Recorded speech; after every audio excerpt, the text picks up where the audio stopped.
Російський снайпер поранив українського воїна. Сталося це зранку неподалік Авдіївки на Донеччині. Бійця в задовільному стані евакуйовано до шпиталю. Є постраждалі і серед цивільних. Внаслідок ворожого обстрілу житель села Славне дістав уламкове поранення в груди. Зі зламаним ребром та в шоковому стані його доставлено до лікарні прифронтового Покровська, повідомляють у військово-цивільній адміністрації. А минулої доби окупанти били з мінометів, гранатометів різних систем та великокаліберних кулеметів. Ворожу активність українські захисники вгамували вогнем у відповідь, а також збили російський безпілотник.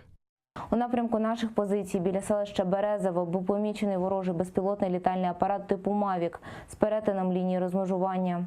Українські захисники зі стрілецької зброї збили БПЛА окупантів. На обстріли російсько-окупаційних військ наші захисники відкривали вогонь у відповідь. Бойових втрат серед українських захисників за минулу добу немає. А до межі з окупованим Кримом висунулися розрахунки гаубиць М100Б. Воїни-артилеристи відпрацювали зустріч ворожого десанту, тренували оперативний вихід на позиції та орієнтування на місцевості. А координати ворога підрозділи артилерійської розвідки діставали зі штатних безпілотників. Побоюється засудження громадськості, бо виступає прихованим свідком. У так званій справі про тероризм 64-річного Зікір'ї Муратова, затриманого влітку минулого року в Алушті, допитали прихованого свідка. Причин, чому його особу приховували прокурори, не назвали, оскільки з боку бранця та рідних на його адресу погроз не було, заявила адвокат Ліля Геміджі. За її словами, політв'язень дізнався, хто виступає прихованим свідком, але поки його імені не називатиме. Отвечая на один из последних вопросов, он заявил о том, что физического насилия со стороны членов Хизбут Тахрир он не опасается. Он опасается распространения сведений, которые бы, скажем так, порочили его. Под этим он понимает то, что, выступая в качестве свидетеля и говоря заведомо неправдивые сведения, которые потом в публичном пространстве раскрываются, вот именно это он имел в виду, и именно поэтому считает, что его данные должны быть скрыты. Понятий підтвердив численні порушення під час обшуку Вамета Сулейманова. Свідка допитали в Южному окружному військовому суді російського Ростова-на-Дону. Там триває судилище над бранцями 3-ї Бахчисарайської групи у так званій справі про тероризм Аметом Сулеймановим, Енвіром Мустафаєвим, братами Сейтоміром та Османом Сейтоміровим та Рустемом Сейтмеметовим. Зокрема, силовики підкинули буцімто заборонену літературу. Книжки клали під килимом біля вбиральні, чого б мусульманин в жодному разі не зробив би.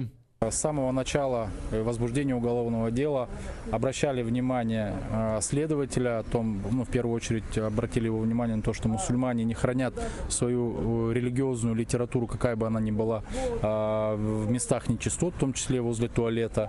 Тем более под ковриком, под ногами для мусульман это недопустимо. И любая литература религиозная, она хранится на самых чистых местах в книжных полках. Все замечания состояли в первую очередь из заявлений того, что во время обысков была подброшена литература. Сделано это было сотрудниками, которые проводили обыск. И также в процессе обыска были другие нарушения. Это недопуск адвокатов, либо неразъяснение прав и обязанностей.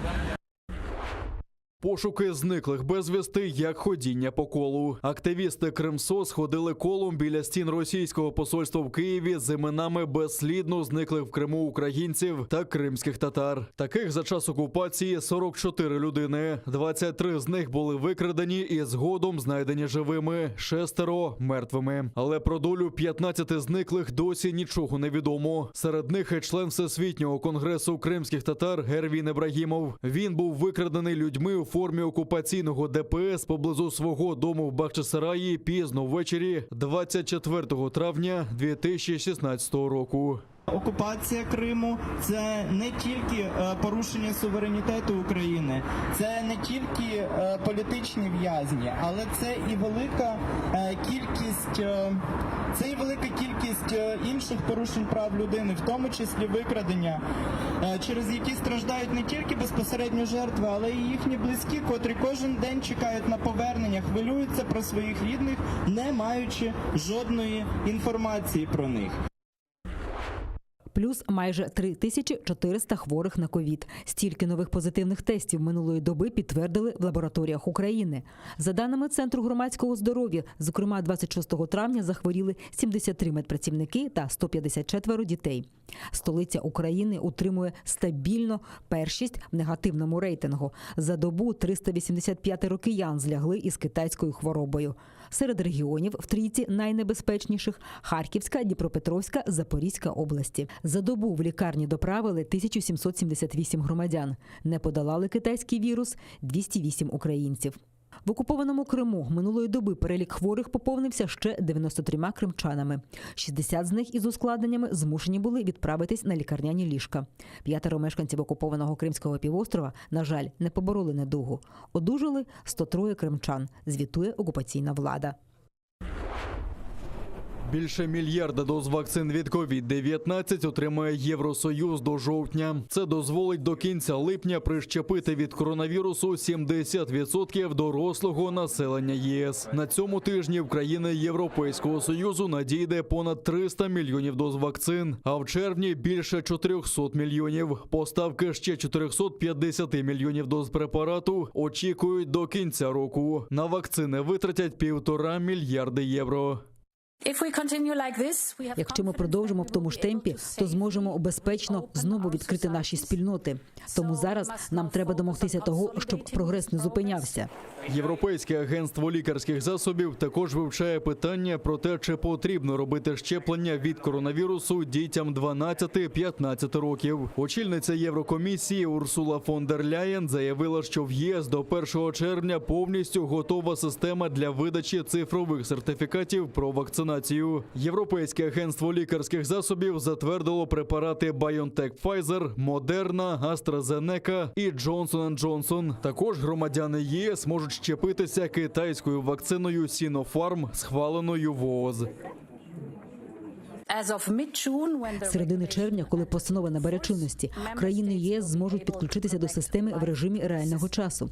Тепер перед ними стоїть ключове і невідкладне завдання – зробити так, щоб в національні системи охорони здоров'я надходила інформація про стан здоров'я громадян. Це дасть змогу видавати сертифікати. В повному обсязі система видачі зелених паспортів запрацює з 1 липня. У сертифікатах будуть дані про те, вакцинувався його пред'явник або вже перехворів коронавірусом. У документах також будуть відомості про дату вакцинації і про те, коли в останній раз зроблений ПЛР-тест. Лідери Євросоюзу сподіваються, що цифрові сертифікати допоможуть відновити туристичну індустрію, яка сильно постраждала через карантинні обмеження під час пандемії.